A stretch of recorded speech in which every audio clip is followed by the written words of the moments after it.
Hello दोस्तों, आप सबका स्वागत है मेरे चैनल एनसीईआरटी मैथ्स में। मैं आज आपके सामने लेके आया हूँ क्लास 10th एनसीईआरटी मैथ्स का चैप्टर 4 का द्विघात समीकरण का 4.3 एक्सरसाइज का क्वेश्चन नंबर 9।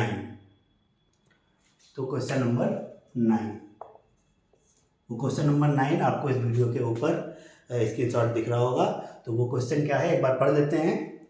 वो क्वेश्चन कह रहा है कि दो पानी के नल एक हौज को भरने में ये 3/8 होल 9 घंटे का समय लेते हैं। बड़े व्यास वाला नल छोटे व्यास वाले नल से 10 घंटे कम समय लेता है। तो प्रत्येक द्वारा अलग अलग लिया गया समय निकालना है हमको। हाँ, तो हम मान लेते हैं कि माना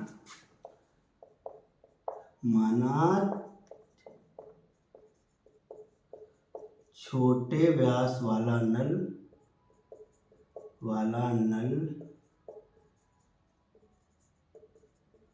x घंटे समय लेता है। छोटे व्यास वाला जो नल है उसने x घंटे समय लिया।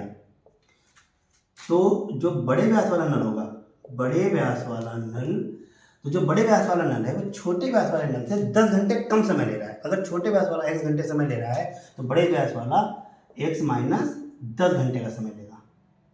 x माइनस 10 घंटे का समय लेता है। तो यहाँ पर हमने मान लिया है कि जो छोटे व्यास वाला नल है वो x घंटे समय ले रहा है और जो बड़े व्यास वाला नल है वो x माइनस 10 घंटे का समय ले रहा है। तो अभी यहाँ पे x की वैल्यू निकालनी है हमको बेसिकली। तो देखो, अब यहाँ पर हम एक समीकरण बनाते हैं कि x घंटे समय लेता है बराबर एक हौज को भरने के लिए। जो ये छोटे व्यास वाले के लिए बात हो रही है, छोटे व्यास वाला नल है वो x घंटे समय ले रहा है एक हौज को भरने के लिए। x घंटे समय ले रहा है एक हौज को भरने के लिए, तो 1 घंटे समय लेगा। ये यूनिटरी मेथड है। x घंटे समय लेगा, कितना में लेगा? 1/x हो जाएगा। तो ये छोटे व्यास वाला नल x घंटे में एक हौज भर देता है, तो 1 घंटे में 1/x हौज भरेगा। ठीक है, ये यूनिटरी मेथड है। अब यहाँ पर अगर हम बड़े व्यास वाले के लिए बात करें, बड़े व्यास वाले नल के लिए, तो ये हो जाएगा x माइनस 10 घंटे समय लेता है एक हौज को भरने के लिए। ठीक है, तो ये x घंटे समय ले रहा था, ये x माइनस 10 घंटे समय ले रहा है एक हौज को भरने के लिए। तो ये 1 घंटे समय लेगा, 1 घंटे समय लेता है बराबर 1/x माइनस 10। ठीक है, तो अब हमको ये पता चल गया कि ये दोनों नल एक एक घंटे में कितना समय लेते हैं। छोटे व्यास वाला नल है वो 1/x हौज भर देता है 1 घंटे में, और जो बड़े व्यास वाला नल है वो 1/x माइनस 10 हौज भर देता है 1 घंटे में। ठीक है, तो अब ये कह रहा है कि अगर हम इन दोनों नलों को चला दें, तो यहाँ पर देखो, दोनों नल को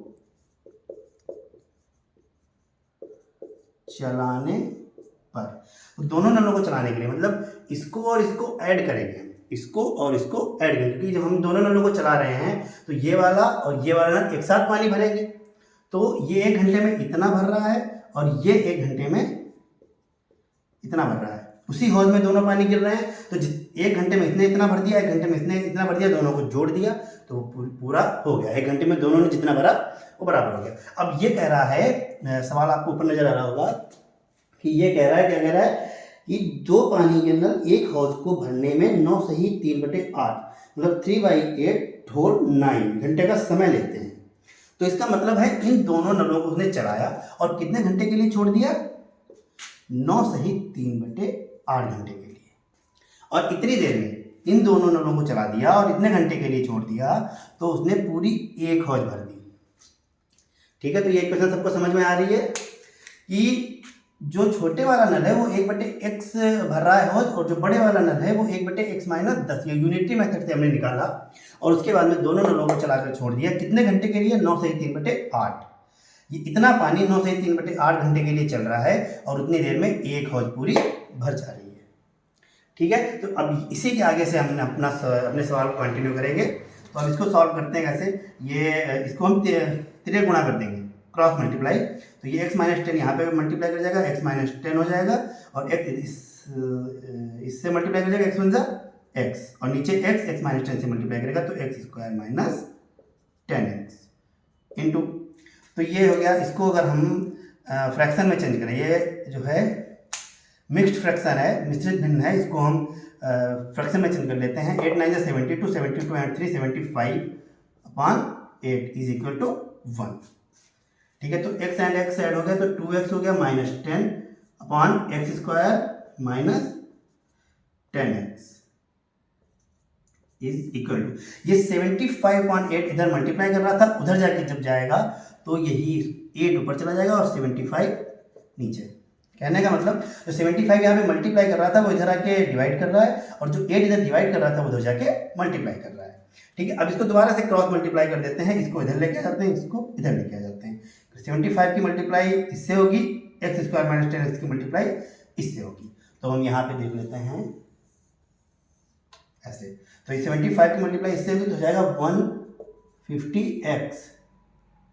150x माइनस 75 10 जा 750 इज इक्वल टू, क्या हो जाएगा, 8 की मल्टीप्लाई एक्स स्क्वायर से होगी तो हो जाएगा 8x स्क्वायर माइनस 8 10 जा 80x, तो ये 8x स्क्वायर माइनस 80x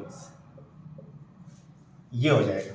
ठीक है, अब हम इस सारे टर्म्स को, दो टर्म इधर लिखे हुए, दो टर्म इधर लिखे हुए, सारे टर्म्स को एक ही साइड पर रख लेते हैं। हो जाएगा 150x minus 750 is equal to, sorry इधर लेके आएंगे हम, माइनस 8x स्क्वायर प्लस का 80x इज इक्वल टू 0।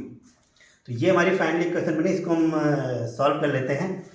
कैसे, 150x से सॉल्व होगा 80x, तो ये 150x पॉजिटिव है, 80x पॉजिटिव है, ऐड हो जाएगा 230x minus 8x square minus 750 is equal to 0। यहाँ से हम माइनस को कॉमन ले लेंगे, माइनस को कॉमन ले लेते हैं। जब माइनस को कॉमन ले लेंगे तो जहाँ जहाँ पे माइनस है वहाँ प्लस हो जाएगा, जहाँ पे प्लस है वहाँ पे माइनस हो जाएगा। तो माइनस को कॉमन लेने के बाद में ये हो जाएगा 8x स्क्वायर माइनस का 230x और प्लस का 750 इज इक्वल टू 0। यहाँ से एक चीज़ और देखो, 2 कॉमन आ रहा है, 2 है यहाँ से कॉमन निकाल सकते हैं। तो अगर मैं यहाँ से 2 को कॉमन ले लिया तो हो जाएगा 4x स्क्वायर माइनस, यहाँ से 2 कॉमन ले लिया तो 2 बन जाए 2, 115x प्लस यहाँ से 2 कॉमन ले लेंगे तो हो जाएगा 2 3 जा 6, 115, 2 7 जा 14, 1 2 5 जा 0। तो यहाँ पे जो हमने माइनस कॉमन लिया था, एक बात आप समझ लें, जो माइनस का 1 हमने कॉमन लिया था, केवल माइनस कॉमन नहीं आएगा, माइनस का 1 कॉमन आएगा, वो इधर हमने इधर मल्टीप्लाई कर रहा था, इधर आके डिवाइड करेगा तो 0 के डिवाइड में गया तो सब 0 हो जाएगा। 0 के डिवाइड में जो भी जाता है वो 0 हो जाता है। और उसके बाद जो हमने यहाँ से 2 कॉमन लिया था, 2 को भी 0 के डिवाइड में ले गए थे, तो 0 को हमने 2 से डिवाइड करा दिया, वो भी 0 हो गया। तो इसीलिए वो यहाँ पर नजर नहीं आ रहा है माइनस और 2।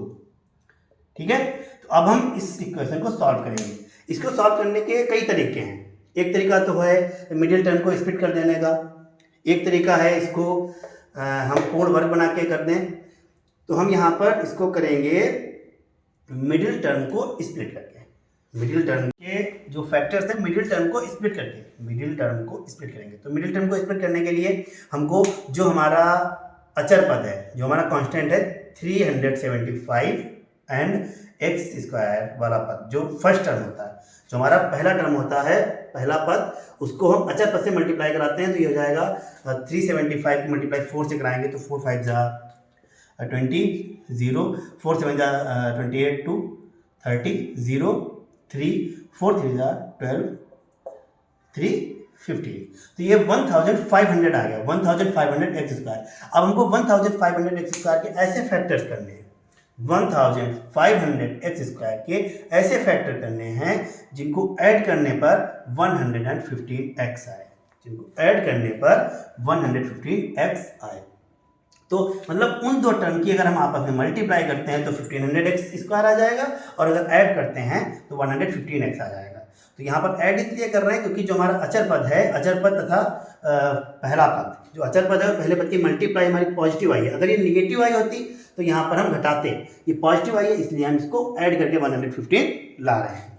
ठीक है, तो 1500 के ऐसे फैक्टर करो कि 115 आ जाए। तो उसके लिए 115 ये देखो 100x एंड 15x, तो 115 देखो 100x और 15x को आपस में ऐड करोगे तो 115x हो जाएगा, और 100x एंड 15x की मल्टीप्लाई करोगे तो 1500x स्क्वायर हो जाएगा। ठीक है, तो हमको दो फैक्टर्स मिल गए, कौन कौन से, 100x और 15x।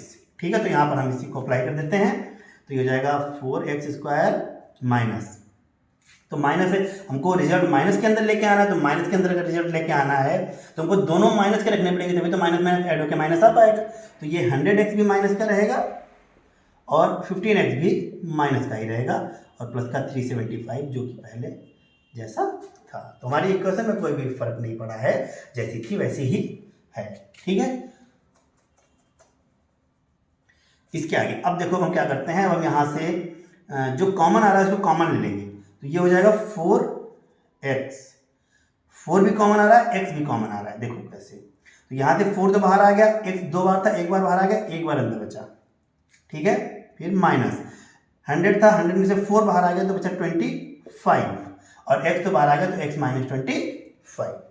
ठीक है, फिर यहाँ से देखो क्या कॉमन कॉमन आ रहा है, ये आ रहा है 15, कॉमन क्या आ रहा है 15, यहाँ से 15 बाहर आ गया तो x, और माइनस हमने बाहर निकाला है, देखो 15 जो बाहर आया है ये माइनस के साथ में आया है, तो माइनस हमने बाहर निकाल लिया तो अंदर का चिन्ह अपने आप चेंज हो जाएगा, जो ये प्लस था वो माइनस हो गया, जो माइनस था वो प्लस हो गया। ठीक है, तो अब 15 को हमने कॉमन निकाला है, कॉमन निकाला है तो इसको डिवाइड करा दो, 15 से 375 को डिवाइड करा दो, 15 2 जा 30, 7 75, 15 5 जा 75 इज इक्वल टू 0। इस सवाल को लगाने के बाद में इसको चेक करने का सबसे अच्छा तरीका यही होता है कि अगर ये दोनों ब्रैकेट हमारे बराबर आ रहे हैं तो ये सवाल हमारा सही है, ये वाला ब्रैकेट और ये वाला। पहले हमने कॉमन निकाला तो जो ब्रैकेट बना, दोबारा जो हमने कॉमन निकाला वो जो ब्रैकेट बना, ये दोनों ब्रैकेट अगर बराबर आ रहे हैं तो ये हमारा सवाल सही है। अगर ये दोनों ब्रैकेट बराबर नहीं आ रहे हैं तो हमारा सवाल गलत है। ठीक है, तो ये दोनों ब्रैकेट हमारे बराबर आ गए, एक ये वाला देखो x माइनस 25, एक ये वाला x माइनस 25। अब ये दो टर्म है, एक ये वाला और एक ये वाला, इन दोनों टर्म में से हम x माइनस 25 को कॉमन ले लेते हैं। तो x माइनस 25 को अगर हमने कॉमन ले लिया तो यहाँ से बचा 4x और यहाँ से बचा 15 और इज इक्वल टू 0। ठीक है, तो यहाँ से x की वैल्यू हमको पता चल जाएगी। x की वैल्यू क्या आ रही है, देखो एक आ रही है x इज इक्वल टू 25, या ऐसे देखो एक बार आप x minus 25 is equal to 0 और x बराबर 25, ये आ गया। सेकेंड में क्या आ रहा है, 4x minus 15 is equal to 0 और x बराबर 15/4। तो आपको ये पता होगा कि जो जब भी कभी कोई फ्रैक्शन लिखी होती है, कोई भिन्न लिखी होती है, तो उसमें अगर जो डिनोमिनेटर है, जो हर है, नीचे वाला पद ऊपर वाले पद से छोटा है तो वो प्रॉपर भिन्न नहीं होती, तो वो भिन्न जो है प्रॉपर भिन्न नहीं होती है। तो हम यहाँ से इसको सॉल्व करेंगे। x की वैल्यू कितनी आ गई 25, तो 25 घंटे समय लेता है छोटे व्यास वाला नल। जो छोटे व्यास वाला नल था वो x घंटे समय ले रहा था, तो 25 घंटे समय ले रहा है छोटे व्यास वाला नल, तथा 15 घंटे समय लेगा बड़े व्यास वाला नल, क्योंकि बड़े व्यास वाला नल छोटे व्यास वाले से 10 घंटे कम समय ले रहा है। तो यहाँ पर देखो, यहाँ पर एक चीज हम लिख रहे हैं, अतः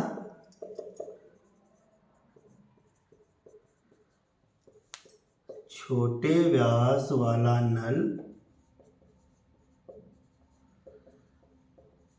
25 घंटे समय लेगा।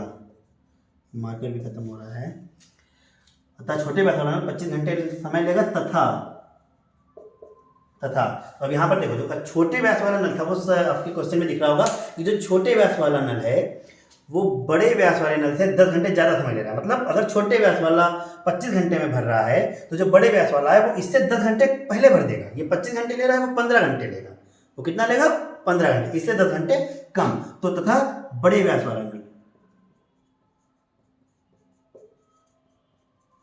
बड़े व्यास वाला नल 25 माइनस 10 इज इक्वल टू 15 घंटे समय